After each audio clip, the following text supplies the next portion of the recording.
네, 안녕하세요. 터닝포인트 출발하겠습니다. 어제 하루 쉬고 오늘 다시 국내 증시 재개장했습니다. 양시장 모두 다 1% 안팎의 강세 흐름 보이고 있고 장 초반에는 코스피의 상승률이 조금 더 높았는데 현재 구간에는 외국인 수급이 코스닥 쪽에 조금 더 늘어나면서 코스닥이 1% 넘는 상승 보여주고 있습니다. 외인 기관의 동반 순매수. 일단 미국 시장에서 엔비디아의 주가는 조금 떨어졌습니다. 그럼에도 불구하고 오늘 반도체 투톱이 견조하게 움직여주고 있고 기타 반도체 밸류체인 단에도 수급이 들어오면서 오늘 코스피가 좀 강하게 움직이고 있습니다. 외국인이 1,600억 원대, 기관도 900억 원 사자고요. 선물 시장에서 외국인이 5천억 원 넘는 강력 순매수를 보여주고 있습니다. 최근에 달러당 원화 가격이 거의 1,380원까지 오르면서 수급이 좀 압박됐다가 4거래일 동안 14원 정도 달러당 원화 가격이 하락하기도 했습니다. 코스닥 수급은 외국인 수급이 계속 늘어나고 있습니다. 현재 1,000억 원대 돌파했고 개인과 기관은 매도하는 상황. 그래도 기관 매도 규모 그렇게 크지는 않고요. 오늘 코스닥에서 시가총액 상위 안에 있는 알테오젠이 급등하면서 지수의 상승 견인하고 있는 것으로 확인됩니다. 외국인 어떤 종목 사는지 볼까요? 오늘 외국인과 기관이 사는 종목이 거의 굉장히 겹칩니다. 일단 투톱 사고요. 저밸류 삽니다. 기아, KB금융, 신한지주 같은 종목들, 뭐 자동차 그리고 금융지주, 지주사, SK스퀘어 같은 종목들도 오늘 잘 가고 있습니다. 거기다가 알테오젠, 오늘 외인, 기관, 개인 전부 다 관심도 높은 종목입니다. 기관 순매수 탑10도 오늘 외국인과 굉장히 비슷합니다. 자, 볼까요? 반도체 투톱들 사고 있고 그다음에 알테오젠. 말씀드린 것처럼 신한지주, KB금융 같은 종목들 꾸준하게 사들이고 있고 포스코홀딩스를 최근 들어서 외인 기관의 수급이 좀 이쪽으로 들어오고 있습니다. 2차 전지가 지난 2거래일 동안 강세를 보였잖아요. 바닥에서 점점 상승 추세로 변하는 건지 봐야겠지만 어쨌든 아직까지 금리 인하에 대한 기대감이 살아있다라는 점도 포스코홀딩스를 통해서 확인하실 수가 있습니다. 자, 검색어도 보겠습니다.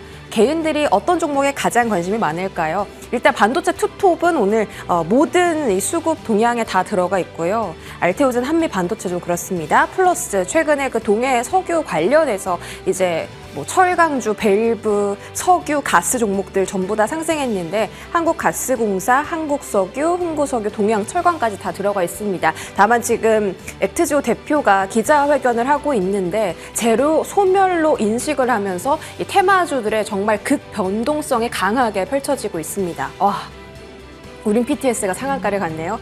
그러니까 이겁니다.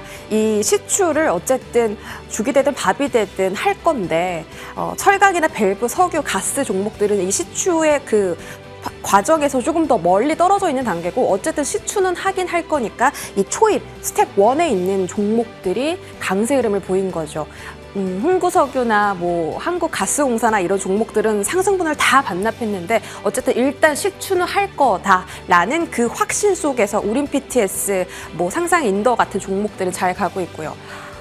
한국가스공사가 지금 6% 정도 급락이 나오고요. 흥구석유가 4%의 시세를 지금 유지하고 있긴 한데 보시는 것처럼 10시 구간에 고점을 터치했다가 지금 상승분을 쭉 반납을 했습니다. 뭐 석유나 가스를 우리가 발굴을 해서 생산을 해서 팔려면 2035년이나 돼야 되는데 일단 너무 먼 이야기로 지금 이런 종목들은 작용을 하고 있는 건 거죠. 어떻게 하면 대응을 하는 게 좋을까요? 수급이 계속 왔다 갔다 하기 때문에 오늘 좀 대응이 어려우실 것도 같습니다. 이 부분은 잠시 뒤에 질문으로 여쭤보도록 할게요. 지금 바로 출발합니다.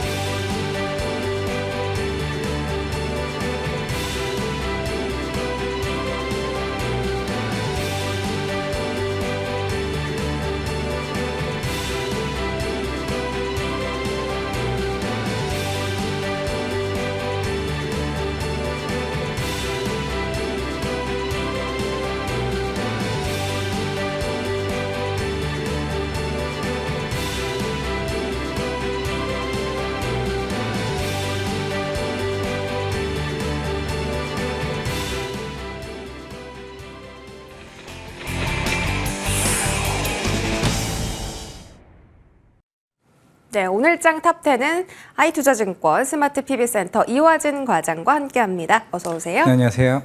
네. 자, 오늘 일단 시장 한마디로 요약하자면 반도체가 오늘 다시 살아났고요. 테마주도 여전히 기승을 부리고 있습니다. 오늘 외국인 기관 포함해서 개인 투자자까지 반도체 투톱에 대한 관심이 상당히 높습니다. 반도체 먼저 열어보겠습니다. 일단 지난 미증시에서 엔비디아가 다시 애플한테 시총 1위 자리를 뺏겼고요. 뭐 금리 인하 기대감 이야기까지 나오고 있는데 주가 흐름은 그렇게 좋지는 않았습니다. 액면 분할 때문인지 모르겠고 엔비디아가 떨어졌는데 국내 반도체 투톱이 반응하는 이유는 뭐예요? 사실 그동안 이제 엔비디아 같은 경우에 계속 꾸준히 올라왔었고, 사실 젠슨왕 회장의 이제 다자주 매도 이런 이슈는 있겠지만 이거는 이미 예전부터 예고해서 이제 대주주 매도가 나오는 부분이기 때문에 시장의 영향은 크게 안 미쳤다고 얘기할 수는 없겠지만은 국내 삼성전자나 SK 하이닉스와 관련해서는 물론 이제 최근에 반도체 수출 자체도 굉장히 좀 잘 나왔었지만은 2분기 기대감은 이미 시장에서는 충분히 인지를 하고 있는 상황이고, 과연 이 HBM 시장에서 얼마만큼 이제 캐파가 늘어날 수 있느냐가 좀 굉장히 중요할 것으로 보이고 있는데, 물론 이제 최근에 대만에서 열렸던 컴퓨텍스에서 젠슨왕 회장이 삼성전자에 관련된 실패세를 반박했던 이슈도 있었고, 특히 SK 하이닉스 입장에서도 향후에 캐파를 더 늘릴 수 있는 측면, 물론 이제 마이크론도 이제 빠르게 치고 올라오긴 있긴 하지만은 이쪽 시장에 대한 어느 정도 기대감이 아직까지는 조금 풍부한 흐름이 아닌가 좀 생각을 하고 있습니다. HBM에 대한 기대감 때문이다. 사실 그 젠슨왕 CEO가 삼성전자가 테스트 콜 실패한 거 아니다라고 말하긴 했는데 그 뒤에 인내심을 가져야 한다라고 했거든요. 기간적으로 봤을 때 SK 하이닉스는 이미 공급을 하고 있는 상태인데 삼성전자는 아직 콜 테스트 통과도 못한 상태라 사실상 그런 언급이 있었어도 SK 하이닉스가 독점 포지션을 가져갈 가능성이 높다라고 이야기가 많이 나왔는데 그쪽에 대한 해석은요? 이게 오늘 이제 어떻게 보면은 한미반도체 계약이 떴잖아요. 네. 이게 1,900억 정도가 이제 떴는데 결국에는 이게 이런 의미는 HBM 쪽으로 SK 하이닉스가 엔비디아째 에 대한 공급이 더 많이 나오는 측면이 있지 않을까 하는 좀 생각도 하고 있습니다. 물론 한미반도체도 당연히 수혜겠지만은 SK 하이닉스 입장에서도 추후에 8단, 12단, 16단 반도체까지 어느 정도 선점하는 효과가 아닌가라는 측면이 있기 때문에 어떻게 보면 오늘 상승폭의 대비가 삼성전자와 SK 하이닉스의 차이를 좀 보여주는 게 어떻게 보면 한미반도체의 오늘 수주에 대한 모습이 결국에는 SK 하이닉스와 한미반도체 시장이 이쪽을 이끌어 간다는 측면을 해석하는 게 좀 더 낫지 않을까라고 좀 생각을 해봤습니다. 네, 그러면 여전히 이화정 과장님도 하이닉스가 더 우세하다. 지금 상황에서는 그렇고 제가 항상 매주마다 말씀을 드렸던 건 어떻게 보면 삼성전자가 분명히 이쪽에 침투해서 올라온다라고 가정을 했을 때는 당연히 시장은 삼성전자로 좀 몰릴 가능성이 높습니다. 그건 당연히 SK 하이닉스가 향후에 먹을 먹거리 부분을 파트를 어느 정도 떼어주는 부분이 있기 때문에 당연히 외국인 수급 입장에서는 삼성전자로 몰릴 가능성이 있다라 좀 생각을 하고 있기 때문에 그거는 그때 가서 항상 확인해보자라고 좀 측면이고, 지금 상황에서는 SK 하이닉스가 훨씬 더 좀 유리한 상황인 건 맞다라고 생각하고 있습니다. 유리한 건 맞다. 한미반도체 수주 공급 계약 네. 이야기 말씀 주셔가지고 한미반도체가 다시 급락했다가 지금 하락분을 다 만회를 했잖아요. 그런데 한미반도체가 좋다는 건 이제 투자자분들 다 알고 계시고 공급 계약 더 나올 거라는 것도 다 알고 계시는데 이게 점점 호재에 조금 더 뭐라 그럴까요?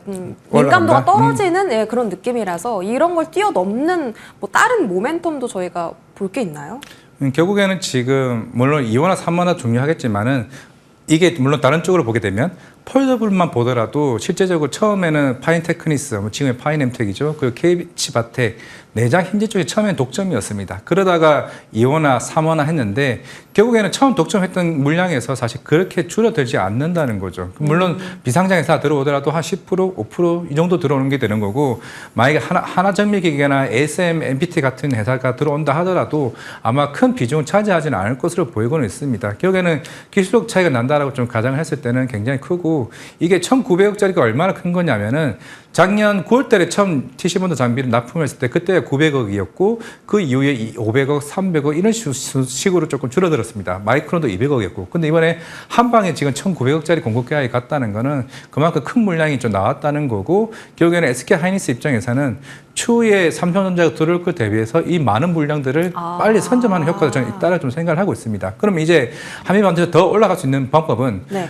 처음 지금 삼성전자가 하더라도 이제 NCF 방식으로 하겠고 뭐 SMS나 여러 다른 회사들과 교류를 하겠지만은 결국 이 시장이 커지기 위해서는 삼성전자도 한미 반도체에 손을 잡아야 된다고 저는 생각을 하고 있습니다. 저는 항상 이런 시나리오를 가지고 지금 한미 반도체를 좀 대응을 하고 있기 때문에 결국 한미 반도체도 고객사 다변화에 대한 흐름으로 내일 그런 흐름이 올라간다는 생각을 하고 있고 아마 오늘 공급 계약으로 인해서 내일 아침에 목표가 상향 리포트가 아마 기간에 계속 나올 겁니다. 물론 최근에 현대차증권, 감민자에너지 리포트의 영향을 굉장히 많이 받긴 하겠지만은 그 흐름에 따라서 해석이 굉장히 크게 바뀌지 않을까 생각을 하고 있습니다. SK 하이닉스 발 추가 수주 모멘텀이 아니라 이제는 삼성전자까지 고객사가 확대되는 모멘텀이 한미반도체에 작용할 거다. 뭐 비슷한 결로 3사를 다 고객사로 두고 있는 그 PSK 홀딩스가 오늘 또 정말 엄청난 저력을 보여주고 있기도 하죠. 그런 흐름 나올 수 있다. 네, 그렇습니다. 나올 수 있다. 알겠습니다. 그 최태원 회장이 어제 TSMC를 만나서 CEO를 만나서 같이 협력을 하자 했는데 사실 그 HBM 테스트 할 때 TSMC가 또 관여를 하잖아요. 그렇죠. 네. 그러면 이런 소식은 삼성전자에 좀 악재인가요? 악재죠. TSMC, 엔비디아, SK 하이닉스 그 동맹 관계가 이제 이게 HBM4부터 이제 본격적으로 나올 것으로 보이고 있기 때문에 물론 이 동맹이 관계가 뭐 앞으로 우리 설비 투자나 이런 걸 했을 때 빨리 물량을 줄 수 있느냐 뭐 이런 걸 뭐 하겠지만은 물론 삼성전자도 추후에 뭐 같이 엔비디아나 아니면 AMD 여러 회사를 통해 가지고 공급을 할 것으로는 보이고는 있겠지만은 뭐 충분히 뭐 그걸 동맹을 맺었다고 해서 당연히 뭐 삼성전자가 완벽하게 불리한 건 아니다라고 좀 생각을 하고 있습니다. 네, 알겠습니다. 삼성전자가 지금 빨리 테스트를 통과를 해야 이제 기간적인 그런 투자 심리가 좀 살아날 텐데 말이죠. 그리고 오늘 엔비디아가 액면 분할 마지막 날이거든요. 이 이후로 재료가 소멸되면서 주가 떨어지고 국내 증시에도 영향을 미칠 가능성도 있습니까?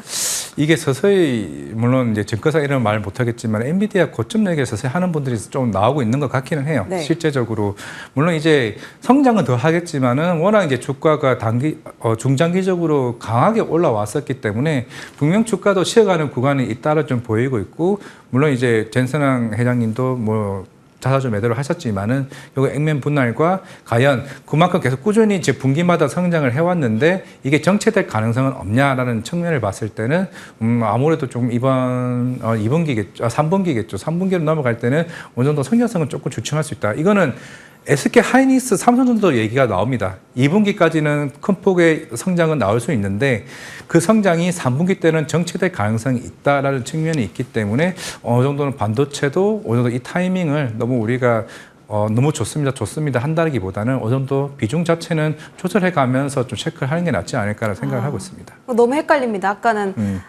좋다고 하셨고 한미반도체도 잘 간다고 하셨는데 성장이 둔화되면 반도체 조정도 염려해야 한다고 하시고 그 섹터 내에서 종목에 뭐 어느 정도 차별화는 있겠지만은 물론 삼성전자와 SK 하이닉스는 구분은 이게 같이 가지는 좀 힘들 거라 보고 있어요. 만약 삼성전자가 올라가면 하이닉스는 빠진다고 생각을 하고 있고 만약에 엔비디아 입장에서 주가가 이게 연계성은 좀 덜하다고 좀 생각을 하고 있는데 왜냐면은 엔비디아는 이제 HBM의 고객사가 있겠지만은 삼성전자와 하이닉스는 엔비디아에서 고객사가 좀 다변화될 것으로 보이고 있습니다. 그거는 마이크로소프트나 뭐 테슬라나 애플이나 그리고 AMD와 같은 결국 AI 칩을 만드는 회사들이 결국 이런 HBM을 이제 추구를 할 거고 그걸 이제 어디에 가느냐 삼성전자가 운이냐 SK 하이닉스 운이냐에 따라서 좀 달라진다고 보고 있기 때문에 아마 엔비디아 영향 생각보다 저는 덜 미친다 좀 생각을 하고 있습니다.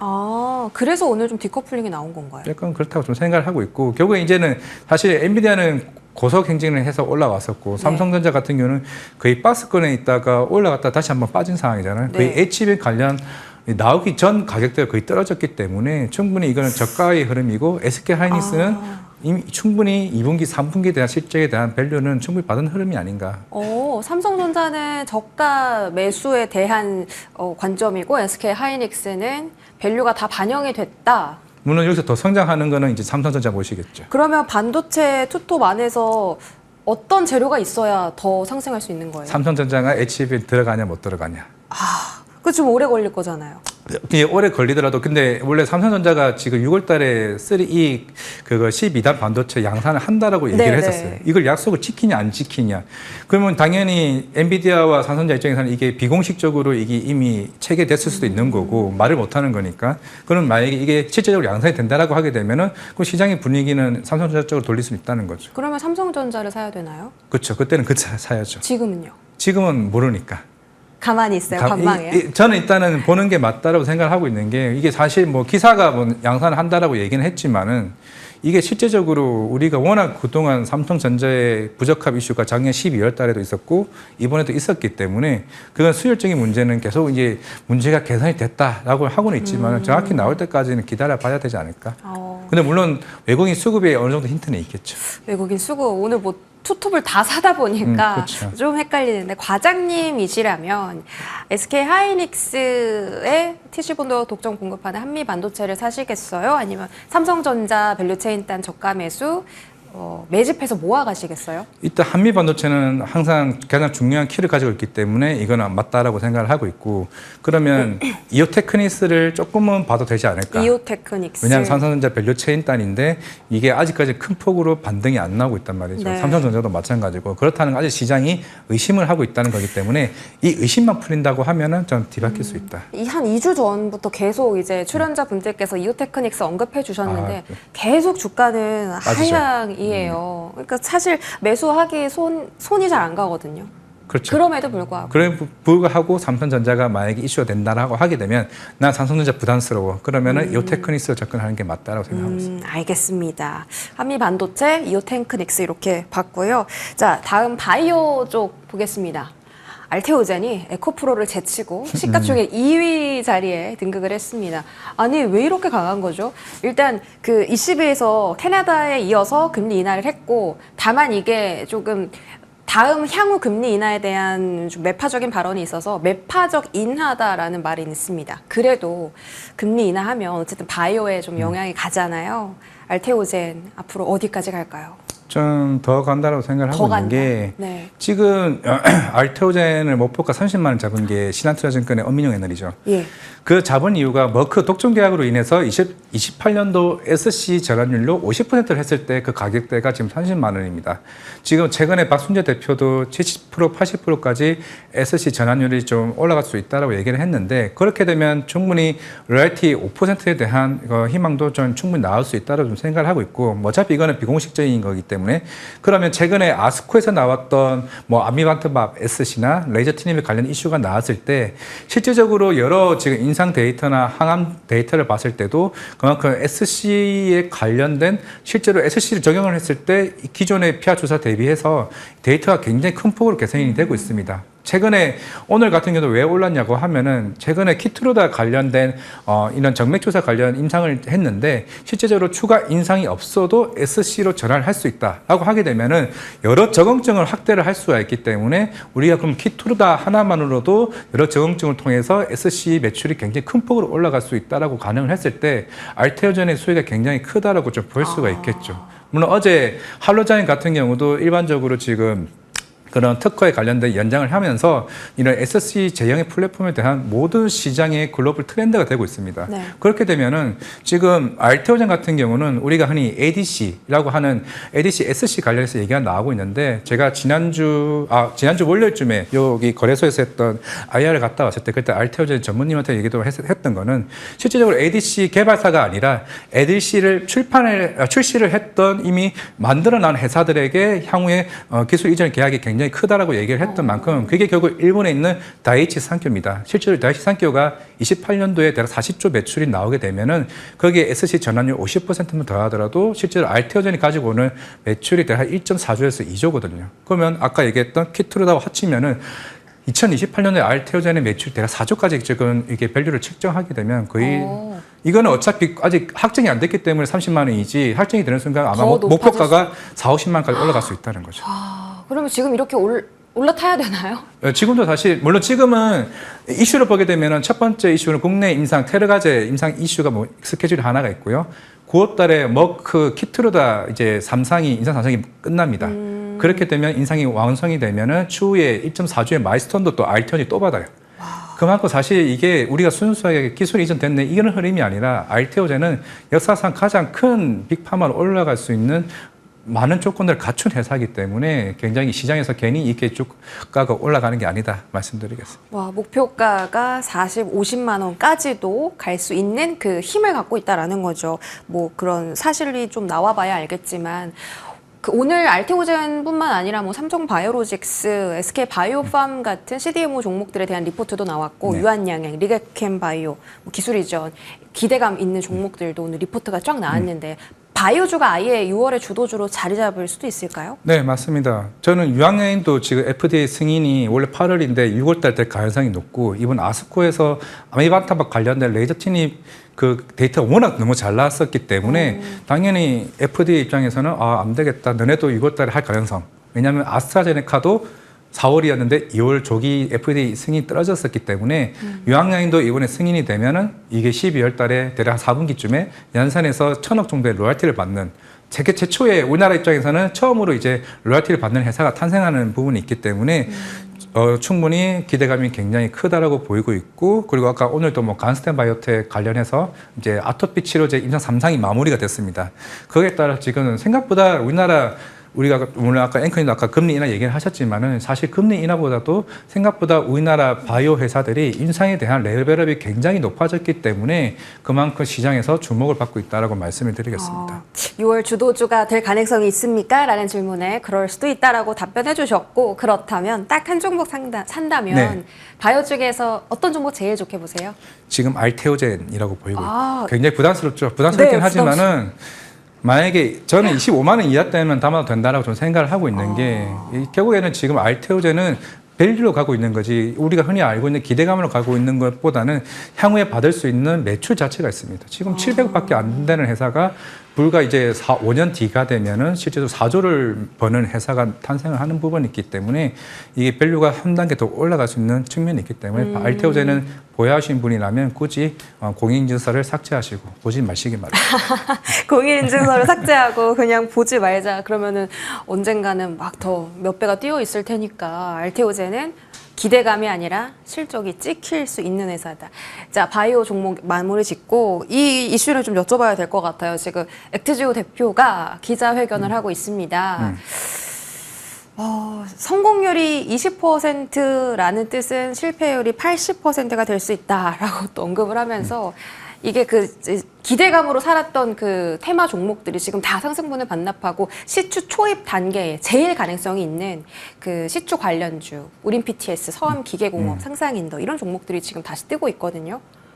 이쪽은 어떻게 보세요? 저는 윗방향으로 봐야 된다고 생각을 하고 있고 예전에 가이아라는 국가가 있습니다. 특히 남미 있는 국가가 처음에 엑스모빌이 이쪽에 들어왔다가 파트너사 이제 쉘과 함께 이쪽에 그걸 했었는데 향후에 쉘 업체는 이제 비용도 많이 들고 기간이 너무 걸리다 보니까 나갔는데 결국 몇 년 뒤에 소기가 터져가지고 가이아나 국가가 농업 국가에서 소기 국가로 바뀌었습니다. 그러면 그게 불과 몇 년 안 된 사건이기 때문에 결국에는 이 시추 관련 이슈도 제가 봤을 때는 어느 정도 시계열 측면에서 아까 저번에 초전노트 얘기도 하셨지만은 한 6개월, 7개월간에는 이거 하나로도 계속 꾸준히 이제 우리나라 정부와 관련된 이슈로 주가는 계속 올라갈 수 있다 생각하고 있습니다. 이거 하나만 마지막 여쭤볼게요. 저번에 한국가스공사 타픽 주셨잖아요. 네. 여전히 매수 관점입니까? 만약에 빠진다라고 하게 되면은 한국가스공사도 충분히 수혜라고 좀 생각을 하고 있고 혹시나 한국석유는 오해하시는데 한국석유는 한국석유공사가 아닙니다.